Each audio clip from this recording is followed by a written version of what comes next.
These are the top 10 secrets Princess Diana exposed as a royal. Number 10, one of the most famous secrets Diana exposed was the love triangle she was involved in with Prince Charles and his mistress Camilla. During their marriage, it was a known fact that both partners were involved in extramarital affairs. If you know the royals, you know that they rarely let the public in on any kind of tea, so Diana exposing her husband and the other woman Camilla for crowding their marriage a little bit was pretty iconic. Diana's been known for behaving a little differently compared to how other royal members present themselves to the public. This is mostly why she was referred to as the People's Princess. During the interview with Martin Bashir, when she confirmed that her husband was having an affair, it was a big thing. No royal had ever been so honest and candid about their personal lives, and Diana stuck to her true self of going against the grain. What a queen. Number 9, as we all know, Charles and Diana did not have a picture-perfect marriage,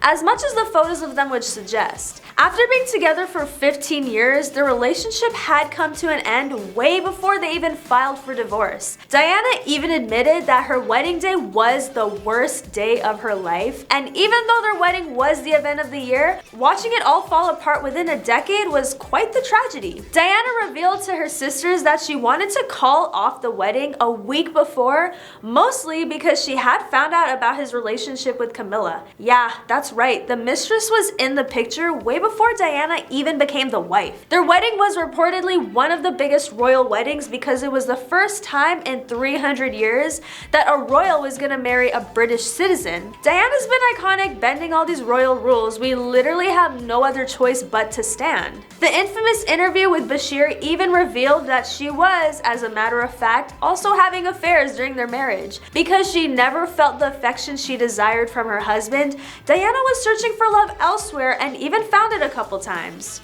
During her 5-year relationship with James Hewitt, who would eventually end up with false claims that he is Harry's biological dad because of their resemblance, she also fell in love with her bodyguard Barry Manaki, who she'd even described as the greatest love of her life. Unfortunately, their love couldn't live on forever since he lost his life in a tragic motorcycle accident. Diana often turned to her old friend James Gilby during her tumultuous marriage to Charles. The two reconnected in the late 80s and found themselves at the center of a scandal when a recording of one of their phone conversations was leaked. Known as Squidgygate on account of the nickname Gilby called Diana throughout the recording, the convo heard the pair speaking about New Year's Eve in 1989. However, Gilby has reportedly maintained that he was just friends with Diana and nothing else. Sure, Gilby, nice cover-up. And even though technically we couldn't consider this an extramarital affair because at this point Diana and Charles had been separated, Diana started dating art dealer Oliver Hoare in 1992. The Princess of Wales had known Hoare for quite some time when the alleged affair began,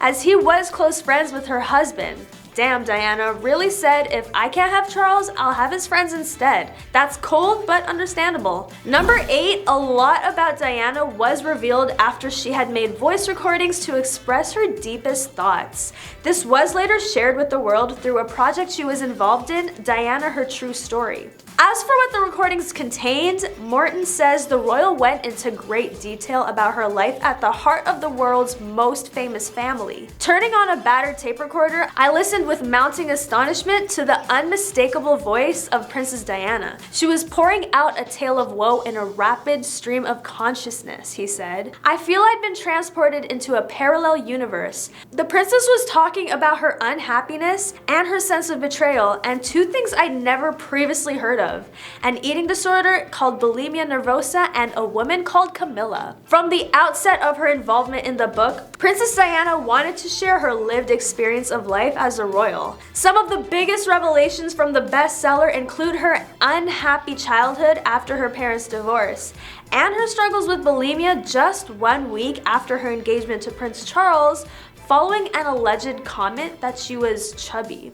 Princess Diana said she was ignored by everyone in the palace upon joining the royal family and given no formal training on royal protocol, and that she became a victim of serious depression as a result of Charles and Camilla's relationship. This sad but truthful story really gave people a chance to understand what the princess was going through throughout her life, which again was never done before by any royal members, and honestly was a pretty risky move, but by the time it was published, the royal family had very little control on the stories.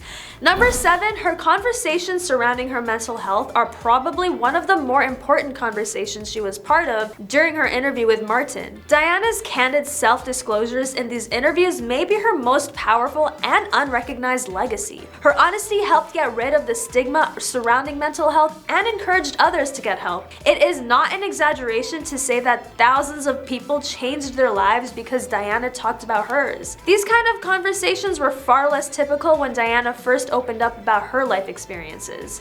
And because of this revelation Diana spoke publicly about, the rates of women seeking treatment for bulimia in Great Britain more than doubled.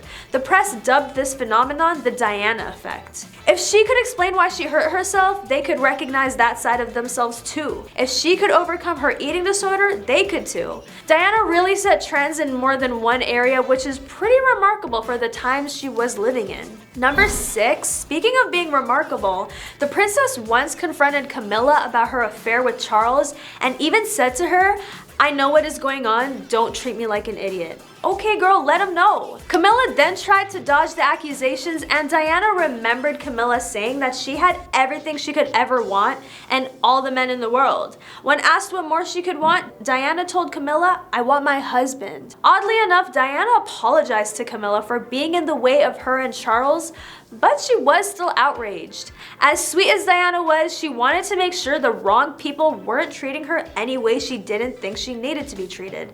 That's some queen behavior right there.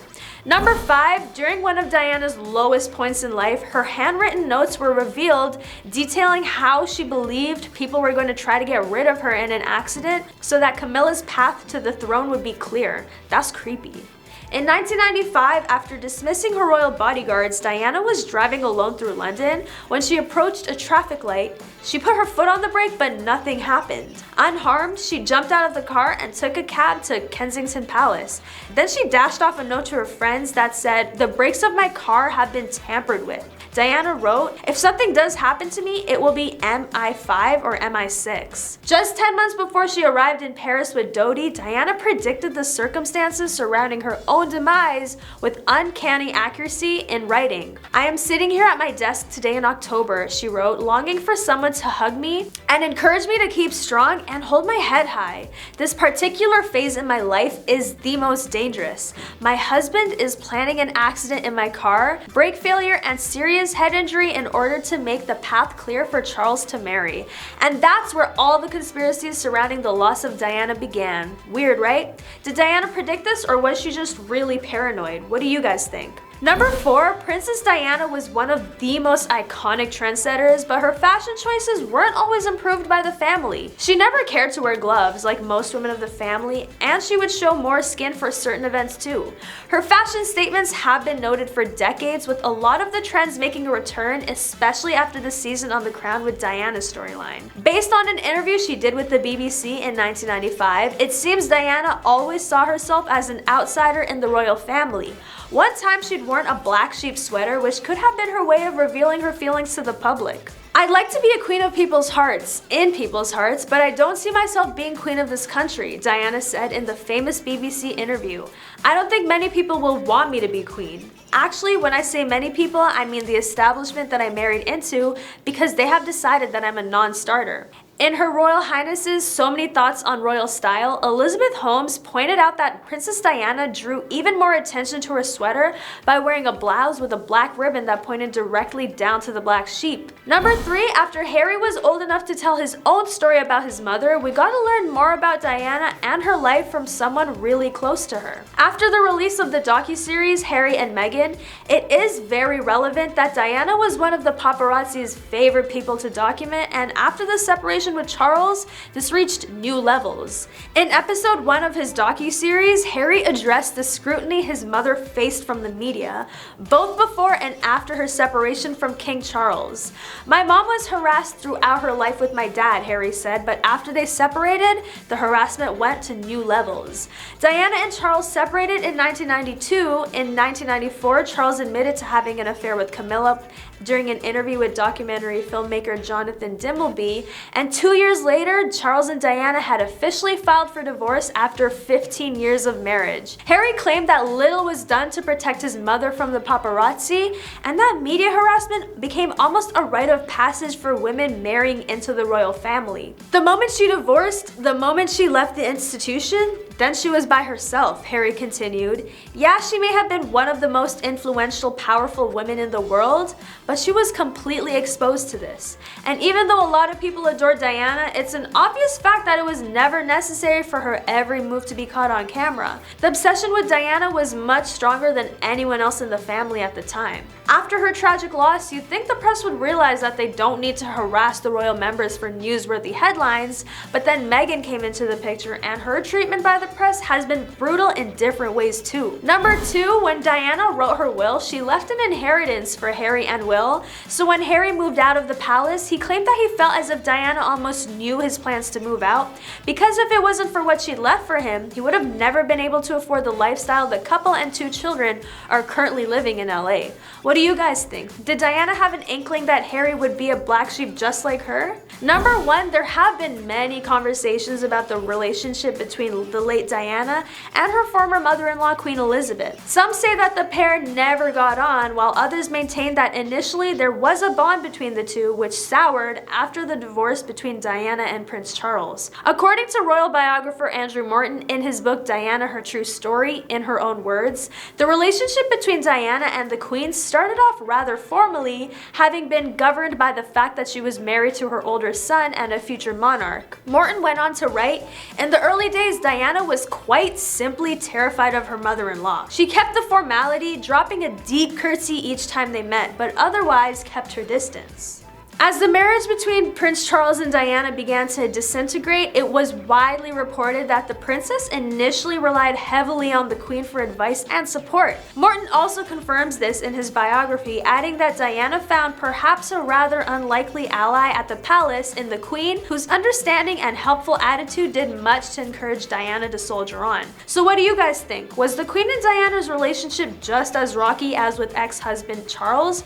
Or was Diana just intimidated by the Queen, limiting themselves from getting to know each other better? That's all for today. Thanks for watching. Make sure you like, comment your thoughts, and subscribe to our channel for more royal updates and juicy news on other celebrities. I'll catch you next time on The Rich Life.